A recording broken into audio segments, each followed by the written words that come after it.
बहू बेटे बस अपना स्वार्थ देखते हैं। मोहिनी, यह देखो क्या है। राजीव खुशी से झूमते हुए आया और पत्नी मोहिनी के हाथों में एक कागज का टुकड़ा थमाते हुए बोला। मोहिनी, जो घर से ही ऑफिस का काम करती थी, लैपटॉप से अपनी उंगलियों को हटाते हुए उसने कागज हाथ में लिया और खुशी से बोली, राजीव, तुम्हारा विदेश जाने का सपना पूरा हो गया। तुम्हारी नौकरी विदेश में लग गई। इससे बड़ी खुशी की बात और क्या हो सकती है। राजीव, कब जाना है हमें? राजीव बोला, बस 1 महीने के अंदर। तुम अभी से जाने की तैयारियां शुरू कर दो। मोहिनी, जिस कंपनी में मेरी जॉब लगी है, वह लोग मुझे रहने का घर, गाड़ी सब कुछ फ्री में दे रहे हैं। मोहिनी, अब देखना, हमारा लाइफस्टाइल ही बदल जाएगा वहां जाकर। मैं जो सपना कई महीनों से देख रहा था वह साकार हो जाएगा। मैं नहीं जानता था। मोहिनी बोली, राजीव, तुम कई महीनों से विदेश में नौकरी के लिए कोशिश कर रहे थे। आज तुम्हारी कोशिश रंग लाई। मैं बहुत खुश हूँ। वैसे भी मुंबई की इस भागदौड़ वाली जिंदगी से तुम थक चुके थे राजीव, मैं जानती हूँ। रोज सुबह जल्दी उठकर ऑफिस के लिए ट्रेन पकड़ो और फिर वापस भीड़ भाड़ वाली ट्रेन से रात को घर आओ। वहाँ तो कंपनी वाले घर के साथ साथ गाड़ी भी दे रहे हैं। इससे अच्छी बात और क्या हो सकती है। राजीव बोला, हाँ मोहिनी, आज मेरी कोशिश रंग ले आई और तुम्हारी नौकरी तो घर से ही है, इसलिए तुम्हारी नौकरी पर भी कोई आंच नहीं आएगी। राजीव बोला, बस मोहिनी, अब भविष्य के सुनहरे सपने देखो। हमारा बड़ा घर, बड़ी गाड़ी, अब किसी चीज की कमी नहीं होगी। हमारा स्टैंडर्ड बढ़ जाएगा, वो अलग। मोहिनी बोली, राजीव, हम एक बात तो भूल ही गए। क्या तुम्हारी माँ को भी हमें विदेश ले जाना होगा? वे क्या करेंगे इस उम्र में विदेश जाकर? मैं तो कह देती हूँ राजीव, अब कम से कम वहाँ मुझे इनके साथ नहीं रहना। वहाँ हम अपनी अकेले जिंदगी बसर करेंगे। यहाँ भी हम इनकी वजह से कम पार्टीज कर पाते हैं। अब वहाँ भी यह होंगी तो हमारी आज़ादी में खलल पड़ जाएगा। राजीव बोला, मोहिनी, माँ मेरे साथ रह रही है तो मुझे उनको जाने से पहले पूछना तो पड़ेगा। फिर उनकी मर्जी, अगर वह आने के लिए हाँ कह देंगी तो हो सकता है हम उन्हें भी ले जाएं साथ। मोहिनी बोली, तुम्हारा भाई आनंद भी तो यही है, तुम उसे क्यों नहीं कह देते कि वह आकर तुम्हारी माँ को अपने साथ ले जाए? अब हम क्या तुम्हारी माँ को भी विदेश ले जाएंगे? कौशल्या जी कुछ काम से राजीव के कमरे में ही जा रही थी कि उनके कानों में मोहिनी और राजीव के ये शब्द पड़ गए।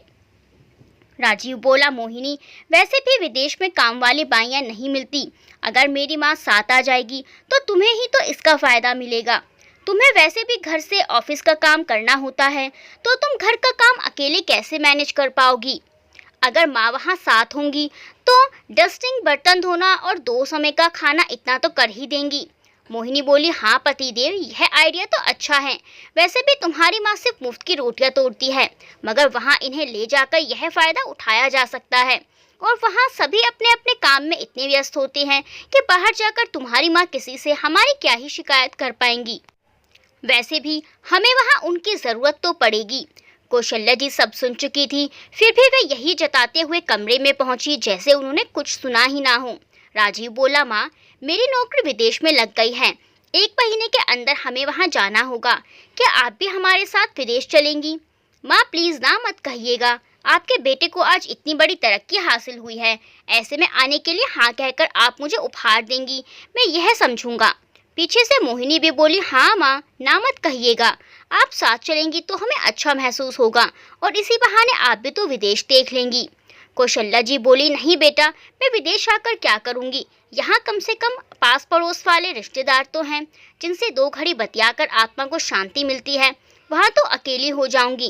फिर भी राजीव और मोहिनी ने अपने स्वार्थ की खातिर कौशल्या जी से विदेश चलने के लिए बहुत जिद की, मगर कौशल्या जी भी तो जान चुकी थी कि बेटा बहू उन्हें अपने स्वार्थ की पूर्ति के लिए ले जाना चाहते हैं, वरना इस बुढ़िया से किसी को कोई लगाव नहीं है। कौशल्या जी वैसे भी अपना यह घर छोड़कर जाना नहीं चाहती थी और अब तो उन दोनों की बातें सुनकर तो बिल्कुल भी नहीं। वह बोली, तुम लोग जाओ, मैं यहीं रह लूंगी। इस घर के साथ बहुत यादें जुड़ी थी कौशल्या जी की। इसी घर में पहली बार दुल्हन बनकर आई थी कौशल्या जी।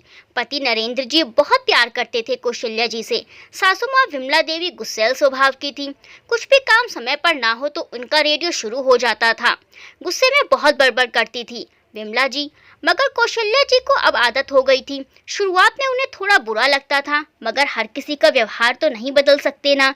यही सोचकर वह कुछ नहीं कहती थी। दोनों बेटे राजीव और आनंद के पालन पोषण में कौशल्या जी का काम समय पर कभी नहीं हो पाता था। उस दौर में सासें काम वाली बाई भी नहीं रखने देती थी, जिस वजह से सारा काम कौशल्या जी के हाथ से ही करती और उसमें 2 बच्चों को भी संभालती। विमला देवी जी हमेशा कौशल्या जी पर ताने कसती, मगर कौशल्या जी उफ तक ना करती। कौशल्या जी जानती थी सास का स्वभाव कैसा भी हो, पति नरेंद्र जी बहुत अच्छे हैं। एक बार तो विमला देवी इतने गुस्से में आ गई थी कि उन्होंने कौशल्या जी को थप्पड़ मारने के लिए हाथ तक उठा लिया था। उतने में नरेंद्र जी बीच में आ गए और बोले, माँ हम दोनों आपकी बहुत इज्जत करते हैं, इसलिए आपको कभी कुछ नहीं कहते, मगर हाथ उठाना ये बहुत ज्यादा हो गया माँ। कौशल्या जी ने कभी आज तक आपके लिए बुरा भला नहीं कहा, बल्कि आपके इतने ताने सुनकर भी आपकी सेवा ही की है। आइंदा से आप हाथ उठाने की गलती मत करिएगा। कौशल्या जी सहमी सी खड़ी थी। उस जमाने में बहुएं कहाँ बोल पाती थी सास के सामने, और फिर जानती थी बोलकर भी कुछ फायदा नहीं होगा, उल्टा सास और गुस्से में आ जाएगी। रात को नरेंद्र जी ने कौशल्या जी से अपनी माँ के किए गए बर्ताव पर माफी मांगी थी। तब कौशल्या जी बड़े प्यार से बोली थी, अरे आप क्यों माफी मांग रहे हैं, माँ जी तो अब बूढ़ी हो गई हैं, उनके मुंह में जो आएगा बोल देती हैं, और आज अगर हाथ उठा भी लेती तो भी मैं उन्हें अपनी माँ समझकर माफ कर देती। नरेंद्र जी ने कौशल्या जी को बाहों में भर लिया था और बोले थे, तुम्हारे जैसी पत्नी पाकर मैं निहाल हो गया कौशल्या।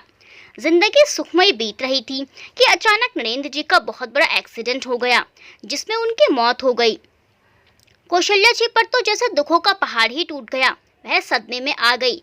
इतना प्यार करने वाला पति जब अपनी पत्नी को छोड़कर जाए तो कैसा महसूस होता है, यह बस कौशल्या जी ही जानती थी।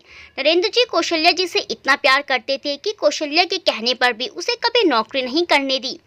कौशल्या जी कहती, मैं इतनी पढ़ी लिखी हूँ, मुझे टीचर का जॉब आराम से मिल जाएगा, मगर नरेंद्र जी नहीं चाहते थे कि उनके होते हुए उनकी पत्नी बाहर जाए। नरेंद्र जी कहते, तुम्हें बाहर जाकर नौकरी करने की क्या ज़रूरत है, क्या मेरी कमाई से घर खर्च नहीं चल रहा है, क्या हमारा अच्छे से पूरा नहीं होता है। मगर नरेंद्र जी की मौत के बाद 2 छोटे बच्चे और सास विमला देवी, सबकी जिम्मेदारी अब अकेली कौशल्या जी के सिर पर आ पड़ी थी। मायके में भाभियों ने भी कभी अपने पतियों को कौशल्या जी की मदद नहीं करने दी। मायके में जब तक कौशल्या जी की माँ जिंदा थी, तीनों भाई भी कौशल्या कौशल्या करते, मगर माँ के जाने के बाद किसी भाई को कुछ नहीं पड़ी थी। कोई भाई छोटे बच्चों के लिए भी कुछ करने को तैयार ना हुआ। सब अपनी अपनी में लग चुके थे। उनकी एक विधवा बहन और उसके 2 बच्चे भी हैं, यह तो उनके भाई भूल ही चुके थे। लेकिन कौशल्या जी कभी भी उनसे शिकायत के 2 शब्द ना बोलती थी। नरेंद्र जी के साथ काम करने वाले उनके खास दोस्त दिनेश जी हर महीने के अंत में ऑफिस से आकर कुछ पैसे दे जाते, मगर सास विमला देवी ने अपनी बहू और नरेंद्र जी के दोस्त दिनेश पर गलत आरोप लगा दिया, जिससे दिनेश जी ने घर आना बंद कर दिया, और इस झूठे आरोप से कौशल्या जी पूरी तरह टूट चुकी थी। दरअसल नरेंद्र जी बहुत अच्छी पोस्ट पर कार्यरत थे। उनके ऑफिस में सबने मिलकर नरेंद्र जी के घर वालों को हर महीने के अंत में रुपये देने की सोची थी। वही रुपया महीने के अंत में नरेंद्र जी के दोस्त दिनेश जी घर आकर दे जाते, मगर विमला देवी ने इसे गलत तरीके से ले लिया और उन पर तरह तरह के आरोप लगा डाले। कौशल्या जी की सास विमला जी के बेटे की मृत्यु हो जाने के बाद बहू पर शक करने लगी थी, जिस वजह से नरेंद्र जी के ऑफिस से जो पैसे आते थे वो भी बंद हो गए थे। जिंदगी की यह जंग कौशल्या जी को अब अकेले ही लड़नी थी। कौशल्या जी ने हार नहीं मानी। दुखों का पहाड़ सर पर लिए वह आगे बढ़ती गई। 2 बेटे राजीव और आनंद के थोड़े बड़े होने पर कौशल्या जी ने घर में बच्चों के ट्यूशन लेने शुरू कर दिए। आनंद और राजीव पढ़ने में बहुत होशियार थे, जिससे उनकी कक्षा के ज्यादातर बच्चे कौशल्या जी के पास ही पढ़ने आते। इस तरह घर का गुजारा अच्छे से चल जाता। वक्त के साथ विमला देवी ने भी प्राण त्याग दिए। राजीव और आनंद पढ़ लिखकर अच्छी नौकरी में लग गए। कौशल्या जी की बूढ़ी हड्डियां भी अब जवाब देने लगी थी। दोनों बेटों ने माँ से ट्यूशन का काम जबरन छुड़वाया था। दोनों कहते थे, माँ हमारे होते हुए तुम्हें ट्यूशन लेने की क्या जरूरत, हम दोनों कमाते हैं, अब बस आप घर पर बैठकर आराम करो। राजीव ने अपने ऑफिस में काम करने वाली मोहिनी को अपने लिए पसंद कर लिया था और आनंद के लिए कौशल्या जी ने एक लड़की पसंद की और दोनों बेटों की शादी करवा दी। आनंद की पत्नी रोहिणी आते ही अलग हो गई। उसे संयुक्त परिवार में रहना पसंद नहीं था। वह तन्हा पसंद लड़की थी, उसे कोई भी बर्दाश्त नहीं होता था। आनंद की भी उसकी पत्नी के आगे कुछ ना चली। रोहिणी रोज घर में झगड़े करने लगी थी, इसलिए कौशल्या जी खुद भी दोनों को रोककर घर की शांति भंग नहीं करना चाहती थी। थोड़े दिन आनंद और उसकी पत्नी के वियोग में कौशल्या जी बहुत उदास रही। बड़ा बेटा राजीव और उसकी पत्नी मोहिनी भी सिर्फ नाम के साथ में थे। वे दोनों दिन भर नौकरी में लगे रहते और शनिवार रविवार अपने दोस्तों के साथ पार्टी करते या घूमने जाते। दोनों में से कोई भी कौशल्या जी से ज्यादा बात नहीं करता था। कौशल्या जी पास पड़ोसी रिश्तेदारी में फोन पर थोड़ी देर बात कर लेती थी। बस बाकी घर में उनकी उपस्थिति या अनुपस्थिति से किसी को कोई फर्क नहीं पड़ता था। कौशल्या जी फिर से एक बार अपने आप को बहुत अकेला महसूस करने लगी थी। उम्र के इस पड़ाव में नरेंद्र जी साथ होते तो कितना अच्छा होता। कम से कम वक्त तो आसानी से निकल जाता और एक सहारा जो हमेशा हिम्मत देता था, वो सहारा जो कभी भी मुझे उदासी में नहीं देख पाता था। पति पत्नी ही हमेशा हमसफर होते हैं, नहीं तो हर रिश्ता साथ छोड़ जाता है। यहाँ तक कि अपने खुद के बच्चे भी, अपने खुद की औलाद भी अपने स्वार्थ के लिए किसी भी हद तक जाने को तैयार रहते हैं। पति साथ होते तो शायद आज ये दिन देखना ना पड़ता, मगर होने को कौन टाल सकता है। जब नसीब में ऐसा ही लिखा था तो कोई क्या कर सकता है। कौशल्या जी अकेले में खूब रोती और सोचती रहती, ना जाने भगवान और कितने इम्तिहान लेगा। जीवन हो गया कष्टों में, जीते जीते भगवान अब और सहा नहीं जाता। वह बस यही सोच सोच कर रोने लग जाती थी। छोटी बहू रोहिणी और बेटा आनंद अलग तो पहले ही हो चुके थे, मगर रोहिणी के पिताजी के गुजर जाने पर अब आनंद और उसकी पत्नी रोहिणी के मायके में ही जाकर बस गए, क्योंकि रोहिणी अपनी माँ की इकलौती संतान थी और वह अपनी माँ को यूं अकेले नहीं छोड़ना चाहती थी। राजीव और मोहिनी के विदेश जाने का दिन आ गया। वह कौशल्या जी से बोला, माँ आप कहें तो मैं आनंद और रोहिणी से आपको उनके साथ ले जाने की बात करता हूँ। कौशल्या जी बोली, राजीव तुम मेरी फिक्र ना करो, तुम दोनों बेटों की अब अपनी अलग ही जिंदगी है, यह बात मैं जान चुकी हूँ। मैं तुम दोनों से किसी भी तरह की कोई उम्मीद नहीं रखती। जिंदगी हर कदम नया इम्तिहान लेती है। इस जंग को हमें अकेले ही लड़ना होता है और यह मेरी जंग है। आज तक जब इतनी जंग लड़ चुकी हूँ तो एक जंग और सही, मैं इसे भी अकेले ही लड़ लूंगी। वह दोनों सुनते रहे और कोई भी हाव भाव व्यक्त न कर हमेशा के लिए विदेश चले गए। राजीव के चले जाने के बाद आनंद और रोहिणी भी बस एक दो बार कौशल्या जी से मिलने आए थे, लेकिन कभी भी अपनी माँ को अकेला देख उन्हें दया न आई, जिस माँ ने इतने कष्टों में दोनों बेटों को पाला। आज वे दोनों अपने स्वार्थ के लिए मुंह मोड़ गए। दो बेटे दो बहुएं होने के बाद भी कौशल्या जी बुढ़ापे में सेवा करने वाला कोई नहीं है। कौशल्या जी अकेले में खूब रो लेती हैं।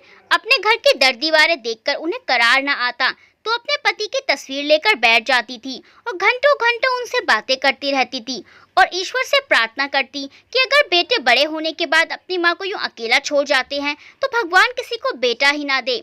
लेकिन माँ की दुआ से ही औलाद आगे बढ़ती है, उन्नति प्राप्त करती है। माँ की दुआ के बगैर तो इंसान बिन पानी भोजन सा है। दोनों बेटे अपनी माँ को दुख देकर सुख दुख नहीं भोग पाए।